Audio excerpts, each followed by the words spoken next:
दोस्तों नमस्कार। दोस्तों मैं इस वीडियो में आपको मैच से जुड़ी हुई हर जानकारी दूंगा। इतने इजी तरीके से आपको समझाऊंगा कि आपको जब टीम बनाएंगे आपको काफ़ी इजी लगेगा टीम बनाना। ठीक है दोस्तों, ये मुकाबला जो है सीएसके और गुजरात टाइटंस के बीच 26 मार्च को शाम 7:30 बजे से खेला जाएगा। बात करेंगे वेन्यू की, तो वेन्यू रहेगा एमए चिदम्बरम स्टेडियम, चेन्नई में यह मुकाबला खेला जाएगा। अब बात करेंगे हम यहाँ के पिच रिपोर्ट की। पिच रिपोर्ट की बात करें दोस्तों, तो यहाँ की जो विकेट है ये एक बैलेंसिंग विकेट है, यानी कि बल्लेबाज और गेंदबाज को पिच से मदद मिलती है, चाहे फर्स्ट इनिंग हो या सेकेंड इनिंग। अगर मैं बात करूँ बल्लेबाजी सेक्शन की, तो बल्लेबाजों के लिए यहाँ चाहे फर्स्ट इनिंग हो या सेकंड इनिंग कुछ ना कुछ मतलब थोड़ा सा इजी रहता है। बहुत ज़्यादा इजी तो नहीं, लेकिन हाँ ठीक ठाक कंडीशन बल्लेबाजी के लिए रहती हैं। अगर बात करूँ बॉलर्स की, तो यहाँ पर जो पेसर बॉलर हैं खासतौर पर, उनको चाहे फर्स्ट इनिंग हो या सेकंड इनिंग हो पिच से मदद मिलती है दोनों इनिंग्स में। अगर बात करें अगर हम स्पिनर की, तो स्पिनर भी मतलब ज़्यादा विकेट तो नहीं लेते हैं, लेकिन हाँ कभी कभार 2-3 विकेट ले लेते हैं। ठीक, आप इस बात को ध्यान में रखकर चलिएगा। अब बात करेंगे एक टिप्स जो मैं आपको हमेशा देता हूं, अगर आपको समय पर पिच रिपोर्ट नहीं मिल पाती है तो कप्तान टॉस जीतने के बाद क्या कर रहा है, पहले बैटिंग कर रहा है या बॉलिंग कर रहा है, आप उसके डिसीजन को अपना आधार बनाकर भी टीम में प्लेयर का सिलेक्शन कर सकते हैं। ठीक है, अब बात करेंगे हम वेन्यू रिकॉर्ड की। वेन्यू रिकॉर्ड की बात करें दोस्तों, तो इस ग्राउंड पर अब तक टोटल 130 T20 मुकाबले खेले गए हैं, जहां बैटिंग फर्स्ट करने वाली टीम 69 टाइम और वहीं बैटिंग सेकंड करने वाली टीम 59 बार यहां अपना मुकाबला जीती है। ठीक है, तो और एवरेज स्कोर रहा है 158 का। ठीक, ये एक ओवरऑल रिकॉर्ड है। ठीक हो गया ना।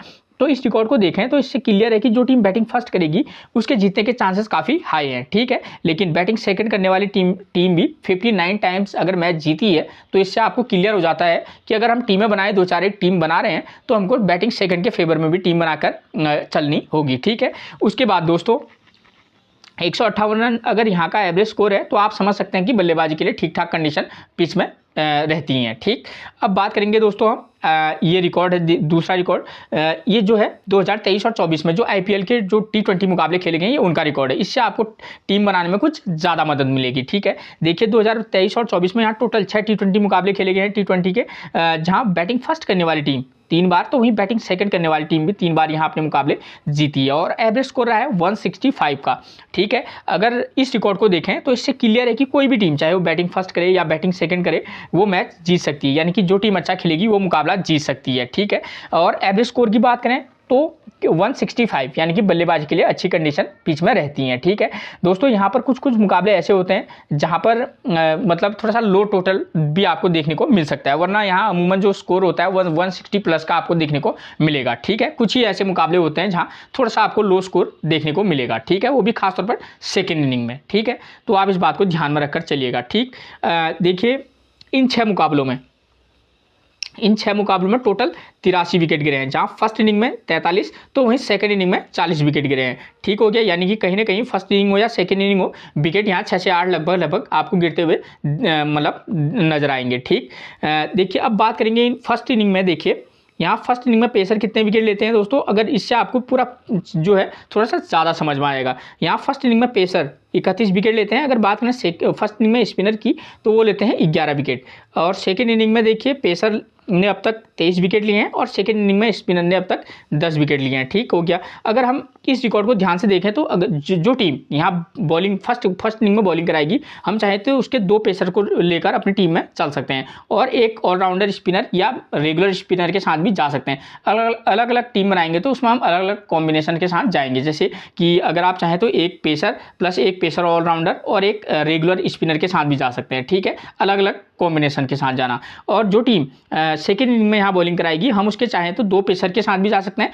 या एक पेसर प्लस एक स्पिनर के साथ भी कॉम्बो बनाकर चल सकते हैं। ठीक है, आप इस बात को ध्यान में रखकर चलना, और टीम को बनाते वक्त अगर आप 4-5 टीमें बना रहे हैं तो आपके पास कुछ ना कुछ ऐसा चीज़ें होनी चाहिए, रिकॉर्ड ऐसे होने चाहिए जिससे आपको लगे कि हाँ इस प्रकार के मुकाबले इस ग्राउंड पर होते हैं, तो हमको इस प्रकार की टीम भी हम बनाकर चल सकते हैं। ठीक है दोस्तों, अगर आपने मेरा चैनल सब्सक्राइब नहीं किया है तो प्लीज़ आप सबसे पहले मेरे चैनल को सब्सक्राइब जरूर कर दीजिए, एक लाइक और अपने व्हाट्सअप ग्रुप पर शेयर जरूर कर दीजिएगा। ठीक है, अब बात करेंगे टीम्स वीकनेस की।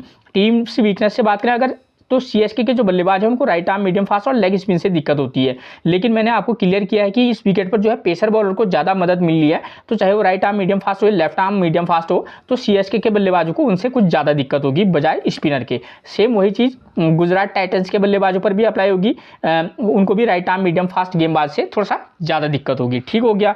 अब बात करेंगे की प्लेयर इन दिस मैच। इस मैच में वो प्लेयर जिन पर हमारा फोकस हमको करना है। जो टीम बैटिंग फर्स्ट करेगी, ठीक है, उसके 2 नंबर, 4 नंबर और 5 नंबर के प्लेयर पर हम फोकस करके चल सकते हैं। ठीक है, अगर मानना 4 नंबर के प्लेयर की फॉर्म अच्छी नहीं होगी, आप नंबर 5 को भी पिक करके चल सकते हैं, या अगर नंबर 5 की अच्छी नहीं होगी, आप नंबर 6 को भी पिक करके चल सकते हैं। ठीक है, प्लेयर की फॉर्म आपको सीधे अभी मैं प्लेइंग 11 समझाऊंगा तो वहां आपको मिल जाएगी हर प्लेयर की फॉर्म। ठीक है, बात करें अगर जो टीम सेकंड इनिंग में यहाँ बल्लेबाजी करेगी, उसके 3 नंबर, 5 नंबर और 6 नंबर के प्लेयर पर हम उसके फॉर्म के बेस पर उसको पिक करके चल सकते हैं। ठीक, अब बात करेंगे रिस्की पिक।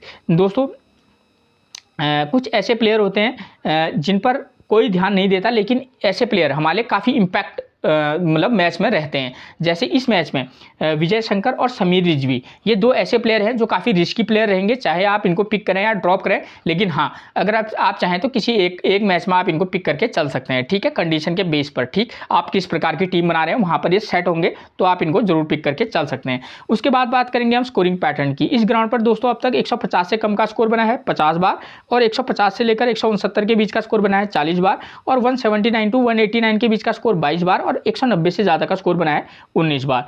यानी कि यहाँ हर प्रकार का स्कोर आपको दिख रहा है। और मैं आपको बता रहा हूँ, यहाँ आपको 165 टू 175 या 180 के बीच का स्कोर लगभग बहुत ज़्यादा टाइम बनता है। क्योंकि यहाँ देखिए आप 150 से लेकर 180 के 90 के बीच का स्कोर ही 62 बार बना हुआ है, तो इसके चांसेस काफ़ी हाई रहेंगे। ठीक है ना, तो आप इस बात को ध्यान में रखकर चलिएगा। अब बात करेंगे हम वेन्यू मैचेस की।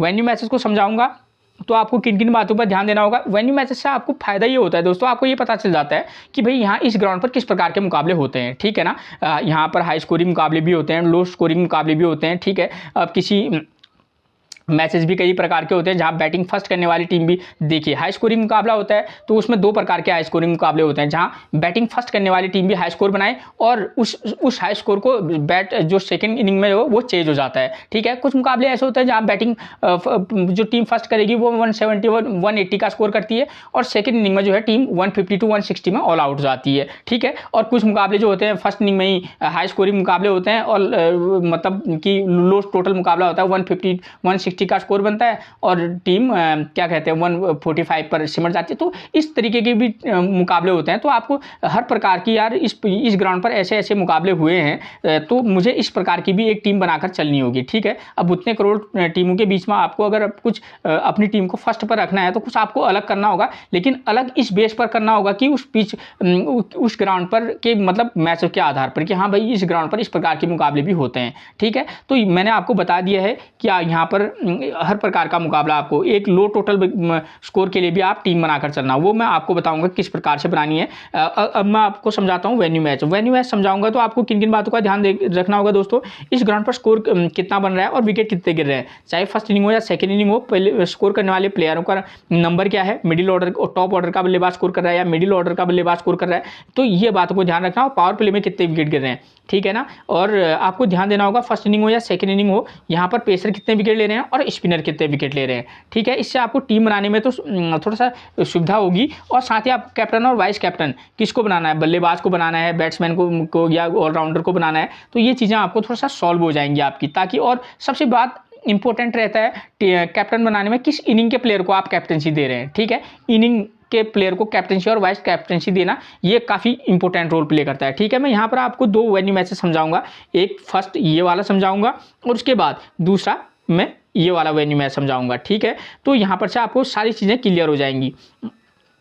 ठीक, सबसे पहले मैं बात करूंगा दोनों वेन्यू मैचेस में कॉमन चीज़ें क्या हैं। ठीक है, यहाँ देखिए आरसीबी ने फर्स्ट इनिंग में बल्लेबाजी की, 173 रन का स्कोर किया है और 6 विकेट उसके आउट हो गए हैं। और स्कोर करने वाले बल्लेबाज कौन है, 2 नंबर पर फाफ ने 35, नंबर 6 पर 48 और नंबर 7 के बल्लेबाज ने 38 रन का स्कोर किया है। ठीक है, यानी कि यहाँ पर क्या हो रहा है, जो टीम फर्स्ट इनिंग में बल्लेबाजी कर रही है वहाँ टॉप ऑर्डर में से एक बल्लेबाज स्कोर कर रहा है, चाहे वो 1 2 3 नंबर का में से एक, और उसके बाद 5 या 6 नंबर 7 नंबर का प्लेयर यहाँ स्कोर करने की संभावना रहेगी, और पावर प्ले में 3 विकेट गिर रहे हैं। ठीक हो गया। अगर मैं बात करूँ दूसरे वाले वेन्यू मैच की, इस वाले वेन्यू मैच को देखें तो कॉमन फैक्टर तलाश रहे हैं, तो यहाँ पर एक बार फिर से स्कोर कितना बना है, 180 2 का स्कोर बन रहा है और विकेट कितने आउट हुए हैं 8, यानी कि कहीं ना कहीं हम ये कह सकते हैं कि फर्स्ट इनिंग में थोड़ा सा हाई स्कोर बन रहा है। ठीक है, एक चीज़ क्लियर होगी।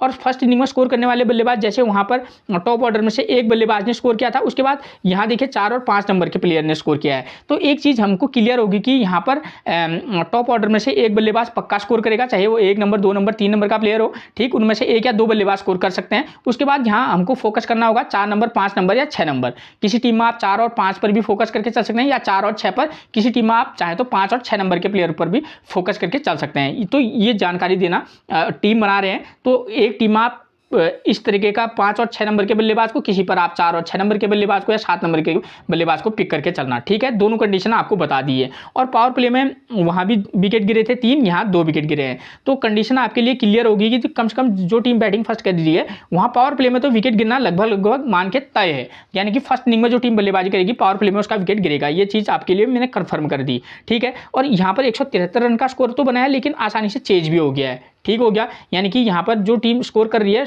सेकेंड इनिंग में चेज हो गया है। ये परसों 22 मार्च का ही मुकाबला है जो कि सीएसके और आरसीबी के बीच खेला गया था, तो आसानी से चेज हो जा रहा है। ठीक है, और अगर मैं बात करूँ फर्स्ट इनिंग बॉलिंग की, तो बॉलिंग की बात करें तो देखिए यहाँ पर फर्स्ट इनिंग बॉलिंग में पेसर को 5 विकेट मिल रहे हैं, स्पिनर को 0 विकेट मिल रहा है। ठीक है, और तो यहाँ पर दूसरे वाले वेन्यू मैच में भी क्या हो रहा है, जो टीम फर्स्ट इनिंग में बॉलिंग करा रही है पेसर ने उसके 8 विकेट लिए हैं और स्पिनर को 0 विकेट, यानी कि जो टीम बॉलिंग फर्स्ट कराएगी हम उसके पेसर को अपनी टीम में पिक करके चलेंगे। ठीक हो गया ना।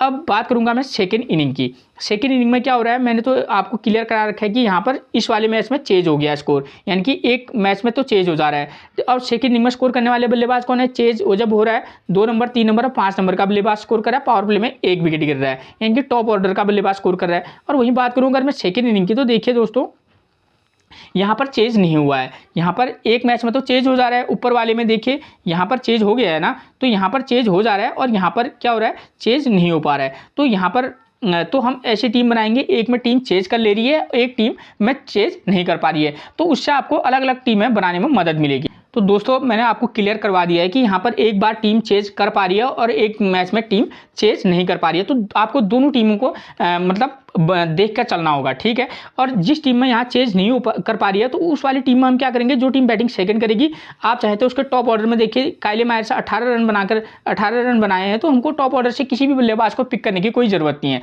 चाहे वो गुजरात के टॉप ऑर्डर में वहाँ शुभमन गिल आते हैं। ठीक है ना, एक टीम में हम उनको भी ड्रॉप करके चलेंगे, ऐसा नहीं है कि शुभमन गिल है तो हर टीम में हम उनको लेंगे। रिद्धिमान शाह शुभमन गिल को ड्रॉप कर देना, वहाँ से अगर सेकेंड इनिंग में चेन्नई आएगी तो चेन्नई के दोनों ओपनर चाहे वो गायकवाड़ हो या उनको आप एक टीम में तो हम उनको मौका देंगे, एक टीम में उनको ड्रॉप करके चलेंगे। ठीक, तो इस तरीके से आप कॉम्बिनेशन बनाकर चलिएगा। ठीक हो गया ना। और पावर प्ले में 2 विकेट गिर रहे हैं और पावर प्ले में फर्स्ट वाले में भी क्या गिरा था, 1 विकेट गिरा था, तो यानी कि हम ये मान के चलेंगे कि सेकेंड इनिंग में पावर प्ले में विकेट गिरना तो लगभग तय है, चाहे टीम चेज करे या टीम चेज ना कर पाए। ठीक है, तो इस वाले टीम में हम क्या करेंगे, टॉप ऑर्डर को ड्रॉप करके हम सीधे फोकस करेंगे 3 नंबर 4 नंबर के बल्लेबाज पर, और उसके बाद 5 या 6 पर ऑलराउंडर होंगे, वो हमारी टीम में निश्चित तौर पर होंगे। ठीक है, और जो टीम यहाँ सेकेंड इनिंग में बॉलिंग कराएगी, हम पेसर 6 विकेट, स्पिनर 1 विकेट इस वाले मैच में ले रहा है।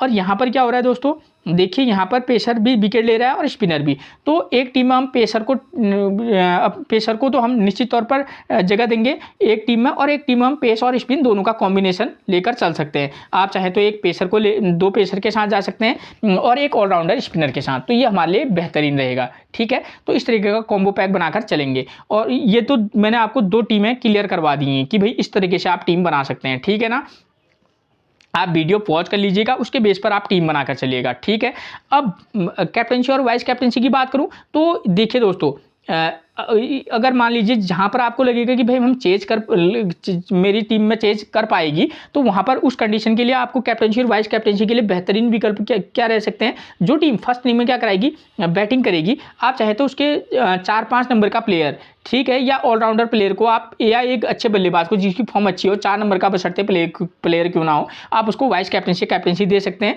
और जो टीम सेकेंड इनिंग में क्या करेगी, बैटिंग करेगी, आप चाहें तो उसके पास कोई ऑलराउंडर हो अगर बाय चांस, तो आप उसको भी वाइस कैप्टनसी दे सकते हैं, वरना आप क्या कर सकते हैं, किसी पेसर बॉलर पर भी वाइस कैप्टनसी या कैप्टनसी का दाव खेल सकते हैं। ठीक है, खासतौर पर जो टीम फर्स्ट इनिंग में बॉलिंग कराएगी। ठीक हो गया। और अगर मान लीजिए अगर आप इस हिसाब से टीम बनाएंगे तो आप क्या कर सकते हैं, यहाँ आप पेसर और पेसर पर दाव खेल सकते हैं, यानी कि आप उसको वाइस कैप्टनसी और कैप्टनसी पेसर को दे सकते हैं। देखिए दोस्तों, रिस्क लेंगे तभी आप यहाँ पर जीत पाएंगे। ठीक है ना, कंपटीशन काफ़ी टफ है।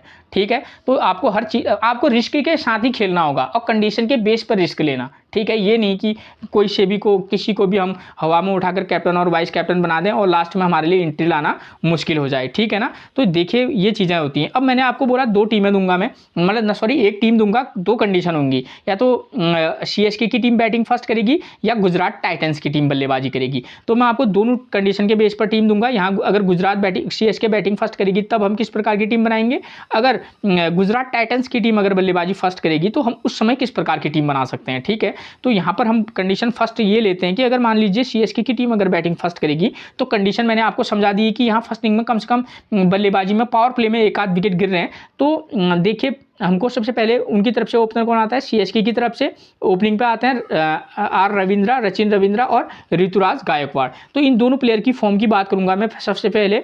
तो CSK की ये रचिन रविंद्रा की फॉर्म है 37, 8, 4, 82, ये 59, ये इनका फॉर्म चल रहा है। और ऋतुराज गायकवाड़ की फॉर्म 15, 96, 4, 5, ये इनका फॉर्म चल रहा है। ठीक है, अजिंक्य रहाणे की फॉर्म 27, 19, 3, 0, 22। मतलब अगर कहूँ तो इन तीनों प्लेयरों की फॉर्म में अगर देखा तो रचिन रविंद्रा की भी फॉर्म एक ठीक ठाक फॉर्म नज़र आ रही है, और बकाया चाहे रहाणे हो या गायकवाड़, इन दोनों की फॉर्म कोई खास नहीं है। तो इसके बेस पर दोस्तों हम क्या कर सकते हैं, क्योंकि हमको पता है फर्स्ट इनिंग में पावर प्ले में विकेट गिरना लगभग तय है। तो अगर आप चाहें तो रचिन रविंद्रा या गायकवाड़ में से किसी एक को मौका दे देना किसी एक मैच में। उसके बाद हम सीधे डैरी मिचेल जो कि नंबर 4, 5 पर बल्लेबाजी करने आते हैं। उसके बाद शिवम दुबे तो हमारी टीम में ऑब्वियस होंगे, अगर ये इम्पैक्ट प्लेयर के रूप में पिछले मैच में आए थे। तो यहाँ पर ये मुस्तफिजुर रहमान आपको बॉलिंग कराते हुए नजर आएंगे, शिवम दुबे आपको बैटिंग करते हुए। तो ये हमारी टीम में अगर हम इस तरीके का कॉम्बो पैक बनाकर चलेंगे तो शिवम दुबे हमारी टीम में ऑटोमेटिक चॉइस हो जाएंगे। और उसके बाद हम बात करेंगे किसकी, फिर हम अपनी टीम में किसको मौका देंगे, रविंद्र जडेजा। और यहाँ से बॉलिंग सेक्शन में हम दीपक चहर को हम मौका देकर देख सकते हैं। मुस्तफिजुर रहमान जो इम्पैक्ट के प्लेयर के फॉर्म में टीम में आ ही जाएंगे। तो इस तरीके का कॉम्बिनेशन लेकर चलेंगे हम। ठीक है, जैसे बॉलिंग सेक्शन में तुषार देशपांडे मिलेंगे जो कि एक बेहतरीन बॉलर है, हम उनको भी पिक करके चल सकते हैं। ठीक है, उनकी भी फॉर्म, तुषार देशपांडे की फॉर्म की बात करूं मैं, और तो कोई खास यहाँ पर आपको नज़र नहीं आएगा। तो तुषार देशपांडे को भी आप किसी टीम में मौका देकर जरूर देखिएगा, क्योंकि मैंने अलग कंडीशन के बेस पर आपको टीम बना के दे रहा हूँ। तो आप इस तरीके से एक टीम बनाकर देख सकते हैं। ठीक है, और हर प्लेयर को आप रोटेट करना, जैसे मैंने यहाँ अगर किसी कंडीशन के बेस पर आप ऋतुराज गायकवाड़ और इन दोनों में से चाहें तो ड्रॉप करके सीधे अजिंक्य रहाणे को भी पिक करके चल सकते हैं। तो अलग अलग कॉम्बिनेशन बनाकर चलिएगा। ठीक है, और गुजरात टाइटंस की बात करूँ तो गुजरात टाइटंस सिचुएशन क्लियर है कि सेकेंड इनिंग में थोड़ा सा किसी एक मैच में तो जहाँ पर बल्लेबाजी पिक वहाँ ठीक ठाक कंडीशन रह रही हैं, और लेकिन टॉप ऑर्डर में थोड़ा सा अगर आपको लगेगा कि चेजेबल है, तब आप क्या करना, साई सुदर्शन को शुभमन गिल को मौका देना। साई सुदर्शन जो है नंबर 3 पर बल्लेबाजी करने आते हैं इम्पैक्ट प्लेयर के फॉर्म पे, और इनकी ये और इनमें इम्पैक्ट प्लेयर रहेंगे मोहित शर्मा और साई सुदर्शन। तो ये वाली इस तरीके का करेंगे तो हमारे पास साई सुदर्शन डायरेक्ट आ जाएंगे। और अजमतुल्लाह उमरजई जो कि नंबर 4 पर बल्लेबाजी करने आएंगे, इनको हम पिक करेंगे। और राहुल तेवतिया इस प्लेयर पर को चाहें तो आप पिक कर सकते हैं, और वरना ड्रॉप करके चलेंगे तो अगर इसको ड्रॉप करेंगे तो आप राशिद खान को मौका देकर देख सकते हैं। लेकिन ठीक है, हमको फ़ायदा ये है अजमतुल्लाह उमर जैसे कि भाई फर्स्ट इनिंग में पेसर बॉलर को पीछे मदद है, चाहे फर्स्ट इनिंग हो या सेकंड इनिंग हो, मैंने आपको दोनों रिकॉर्ड में बताया। तो हमारे लिए कौन है, अजमतुल्लाह उमरजई को पिक करना एक अच्छा ऑप्शन रहेगा। अब चलेंगे नहीं चलेंगे क्या होगा ये तो वक्त बताएगा, लेकिन हाँ कंडीशन के बेस पर हम इनको पिक करके चल सकते हैं। उसके बाद यहाँ पर आ जाएंगे कौन, उमेश यादव और स्पेसर जॉनसन। इन दोनों में से आप एक को पिक करके चलना, क्योंकि हमारे पास मोहित शर्मा तो उस कंडीशन में होंगे ही। ठीक है, तो हमारे पास किस प्रकार की टीम बन सकते हैं, गिल, साई सुदर्शन, अजमतुल्लाह उमरजई। अगर आप राहुल तेवतिया को मौका देना चाहेंगे तो दे सकते हैं, वरना इनकी जगह राशिद खान को मौका आप देकर चल सकते हैं। किसी मैच में आप राहुल तेवतिया को मौका देना, वरना किसी मैच में एक टीम में आप राशिद खान को पिक और ड्रॉप दोनों करना, क्योंकि यहाँ पर स्पिन को उतनी विकेट से मदद है नहीं। ठीक है, और उमेश यादव और स्पेसर जॉनसन, उमेश उमेश यादव की भी फॉर्म अच्छी है, स्पेशर जॉनसन की भी। आप इन दोनों में से जिसको पिक करना चाहेंगे, मुझे लगता है दोनों एक इम्पैक्ट प्लेयर रहेंगे। और एक टीम में कंडीशन के बेस पर देखना, जैसे दूसरे वाले वेन्यू मैच में मैंने आपको समझाया, वहाँ पेसर ने फर्स्ट इनिंग में 8 विकेट लिए थे। तो अगर उस तरीके की टीम बनाएंगे तो दोनों टीमों तो आप तब उस कंडीशन में दोनों पेसर बॉलर को लेकर चलना, ठीक है ना। तो कंडीशन आपको पता होनी चाहिए, मैं किस तरीके की टीम बना रहा हूं और यहाँ किस प्रकार के मुकाबले हुए हैं, मेरे को किस प्रकार की टीम बनानी है। ओके, ये चीज़ क्लियर होगी आपकी। अब बात करेंगे हम सेकेंड इनिंग में।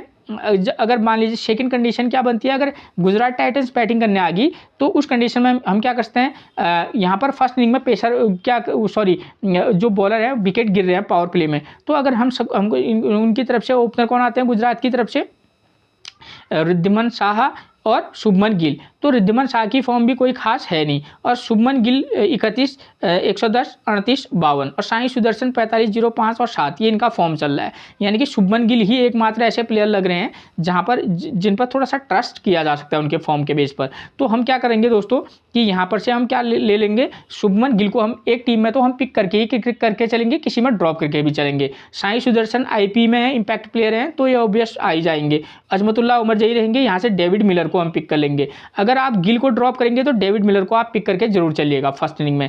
और यहाँ पर स्पेशर जॉनसन और उमेश यादव में से एक को पिक करेंगे। मोहित शर्मा इम्पैक्ट प्लेयर रहेंगे। अगर आप चाहें तो यहाँ पर राशिद खान को मौका दे सकते हैं, खासतौर पर जब राशिद खान सेकेंड इनिंग में बॉलिंग कराएंगे, तो आपके लिए राशिद खान एक ऑब्वियस एक अच्छी चॉइस बन सकते हैं, ठीक है। 6 और 5 का कॉम्बिनेशन बनाएंगे तो हम चाहे तो साई सुदर्शन, अजमतुल्लाह उमर जही, डेविड मिलर 3 प्लेयर, और 3 में से हम चाहेंगे यहाँ से तो यहाँ पर से स्पेशर जॉनसन या उमेश यादव में से एक, राशिद खान और मोहित शर्मा। तो हमारे पास 3 और 3 6 प्लेयर हमारे पास बन जाते हैं, ठीक है। और यहाँ सीएसके की तरफ से उस कंडीशन में ना गायकवाड़ को लेंगे हम, ना किसको, रचिन रविंद्रा को। लेकिन किसी मैच में इन दोनों में से एक को मौका देना, वरना किसी में ड्रॉप करना। उस वाले मैच में आप रहाणे को मौका दे सकते हैं। शिवम दुबे तो आईपी में है, इम्पैक्ट प्लेयर हैं, वो आ ही जाएंगे। उसके बाद जडेजा, दीपक चहर और मुस्तफिजुर रहमान, ये इनको इसलिए मौका देना है क्योंकि मुस्तफिजुर रहमान तो ठीक है, ऑब्वियस है, एक दूसरे के साथ आएंगे, ठीक है। तो दीपक चहर, रविंद्र जडेजा, हमारे पास 2 बॉलर हो जाएंगे, और मुस्तफिजुर रहमान 3, मतलब 2 पेसर प्लस एक ऑलराउंडर स्पिनर भी आ जाएगा। और यहाँ से रहाणे, दुबे, ये हमारे पास बल्लेबाज होंगे। आप चाहें तो अपने कंडीशन के बेस पर गायकवाड़ या रचिन रविंद्रा को टीम में पिक करके चल सकते हैं, ठीक है। और ड्रॉप भी करना प्लेयर को, ऐसा कुछ नहीं है कि भाई रचिन रविंद्र है या गायकवाड़ है तो चलेगा ही चलेगा। जब नहीं चलता है, अभी हमको पता होता है कि भाई यही ड्रीम टीम बनने वाली है, तो मैं आपको सीधे वही दे देता कि भाई ये और साथ में ये इम्पैक्ट प्लेयर, और साथ में ही आप इसको कैप्टन और वाइस कैप्टन करो और आप 2 करोड़ रुपया जीत जाओ, आपके ज़िंदगी की सारी दुख दर्द दूर हो जाएंगे, है नहीं है। तो फिर अब बात करेंगे हम सी और वीसी की। तो सीएसके की तरफ से शिवम दुबे, डैरल मिचेल और दीपक चहर, ये हमारे लिए कैप्टनसी और वाइस कैप्टनसी की चॉइस रहेंगे। और गुजरात टाइटंस की तरफ से साई सुदर्शन, अजमतुल्लाह उमर जही और स्पेशर जॉनसन या उमेश यादव, इन दोनों में से किसी एक को आप चाहें तो वाइस कैप्टनसी दे सकते हैं। अब बात करूंगा मैं सीधे प्लेइंग 11 की। तो मैं रचिन रविंद्र, गायकवाड़ और रहाणे, इन तीनों प्लेयरों की फॉर्म तो मैंने आपको बताई दी है, ठीक है। अब मैं बात करूंगा डायरेक्ट किसकी, डैरल मिचेल की। डैरल मिचेल की फॉर्म नंबर 4 पर देखिए, सीएसके की तरफ से 22, 4, 58, 11 और 38। डैरल मिचेल एक अच्छे इंपैक्टफुल प्लेयर हैं, किसी मैच में आपको काफ़ी लंबा स्कोर करके देंगे। और उसके बाद शिवम दुबे, ये सब्स्टिट्यूट है, अच्छे प्लेयर हैं। फॉर्म भी देखिए, 34, 121, 72 रन 2 विकेट, 4 रन 3 विकेट। उसके बाद हमको मिलेंगे कौन, रविंद्र जडेजा। जडेजा की फॉर्म की बात करूँ, देखिए 25 run 0 wicket, 15 run 1 wicket, 12 run 4 wicket और 4 रन 1 विकेट, ये इनका पिछले 4 मैचों में फॉर्म रहा है। समीर रिजवी की बात करूँ तो पिछले मैच में बल्लेबाजी आई नहीं, 14, 28, 2 और 2, ये इनका फॉर्म है रिसेंट के 4 मैचों का। धोनी की बात करें, 0, 1, 5 और 2, ये इनका फॉर्म चल रहा है, ठीक है। उसके बाद नंबर 9 पर मिलेंगे हमको कौन, दीपक चहर। प्रदर्शन देखिए, 1 wicket, 2 wicket, 6 wicket, 0 wicket, 2 wicket. Deepak Chahar एक इम्पैक्ट बॉलर रहते हैं हमेशा T20 में, ठीक है। और पिच से पेस को मदद है और ज़बरदस्त पिक रह सकते हैं, ठीक है। उसके बाद नंबर 10 पर मिलेंगे कौन, महिता तीक्ष्णा। यहाँ पर स्पिनर को उतनी पिच से मदद नहीं है, लेकिन हाँ सेकेंड इनिंग में गेंदबाजी कराएं तो आप एक आध टीम में ट्राई कर सकते हैं। Form 0, 1 wicket, 0 wicket, 1 wicket. Tushar Deshpande की बात करूँ, 0 विकेट पिछले मैच में, 26 run 3 wicket, 0 run 2 wicket, 123 run 0 wicket. Tushar Deshpande अच्छी खासी हिटिंग भी कर लेते हैं। उसके बाद इम्पैक्टफुल प्लेयर रहेंगे, इम्पैक्ट प्लेयर हमारे पास मुस्तफिजुर रहमान। ठीक है। प्रदर्शन देखिए 4 रन 4 विकेट, 2 विकेट, 1 विकेट, ये 1 विकेट। तो ये हमारे प्लेइंग 11 क्लियर होगी सीएसके। और गुजरात टाइटंस की प्लेइंग 11 की बात करूं तो ये मैंने आपको ऑलरेडी समझा रखी है कि भाई रिद्धिमान शाह की फॉर्म खराब है, शुभमन गिल अच्छी फॉर्म में, साई सुदर्शन भी अप और डाउन वाले सिचुएशन में है, तो इसलिए बेहतर है मैं आपको सीधे नंबर 4 के प्लेयर अजमतुल्ला उमर जई की बात करूंगा। तो लास्ट मैच में 17 रन 2 विकेट, उससे पहले 3 run 4 wicket, 0 wicket 0 run 1 wicket, ये इनका फॉर्म है। ठीक है, इंपैक्टफुल प्लेयर हैं, आप इनको पिक कर सकते हैं। डेविड मिलर को आप कंडीशन के बेस पर पिक और ड्रॉप करना। फॉर्म 12, 8, 22 और 17 ये इनकी फॉर्म है। विजय शंकर की बात करूं तो इनका फॉर्म देखिए 6 रन 44 रन 24 रन 18 रन, यानी कि किसी भी मैच में एक फायर कर सकते हैं। ठीक है, तो आप इनको पिक और ड्रॉप जरूर कीजिएगा, इसलिए मैंने इनको रिस्क की पिक में डाला हुआ है। नंबर 7 पर राहुल तेवतिया की बात करूँ 22 run 59 run 1 wicket, 20 run 1 wicket, 144 run 1 wicket. Rahul Tewatia दोस्तों इनसे अगर गेंदबाजी कराई जाए तो लेग स्पिनर है। ठीक है, तो हमारे लिए एक थोड़ा बहुत छोटा मोटा इंपैक्ट ये मैच में डाल सकते हैं। उसके बाद नंबर 8 पर Rashid Khan 0 wicket 1 wicket 4 wicket 3 wicket, ये इनका फॉर्म है। और पिच से स्पिनर को उतनी मदद नहीं है, अगर आपको रखने होंगे तो आप इनको सेकेंड इनिंग में ट्राई करके चल सकते हैं। Umesh Yadav 2 wicket 2 wicket 3 wicket 2 wicket, ये इनका फॉर्म है। ठीक है, जबरदस्त फॉर्म में, पिच से स्पेसर को मदद है, आप इनको पिक और ड्रॉप दोनों कीजिएगा। लेकिन नंबर 10 पर मिलेंगे साई किशोर। प्रदर्शन देखिए 1 wicket 6 wicket 5 wicket 2 wicket, pitch से स्पिनर को मदद है नहीं, लेकिन इंपैक्ट के तौर पर आप किसी कंडीशन में सेकंड इनिंग में गेंदबाजी करें या फर्स्ट इनिंग में आप एक मैच में ट्राई करके देखिएगा जरूर। उसके बाद नंबर 11 पर मिलेंगे हमको कौन, स्पेसर जॉनसन। स्पेसर जॉनसन की फॉर्म की बात करें 2 विकेट 1 विकेट 1 विकेट 1 विकेट, जिस तरीके से लय में है स्पेसर जॉनसन, और जैसी विकेट अगर थोड़ी भी मदद करेगी तो स्पेसर जॉनसन को आप पिक भी कर सकते हैं, ड्रॉप भी करना। Mohit Sharma 2 wicket 0 wicket 0 wicket 0 wicket, ये इनका फॉर्म है। चेन्नई में इन्होंने काफ़ी साल क्रिकेट खेला हुआ है और इनको पीछे मुझे लगता है अगर तो इनको जितने साल उन्हें चेन्नई के लिए क्रिकेट खेली है तो ये एक अच्छे मतलब हमारे लिए पिक साबित हो सकते हैं। ठीक है, ये चीज़ क्लियर होगी। ठीक है, फिर मिलेंगे हम आपसे एक और प्रेडिक्शन के साथ, तब तक के लिए आप सभी को मेरा प्रणाम दोस्तों।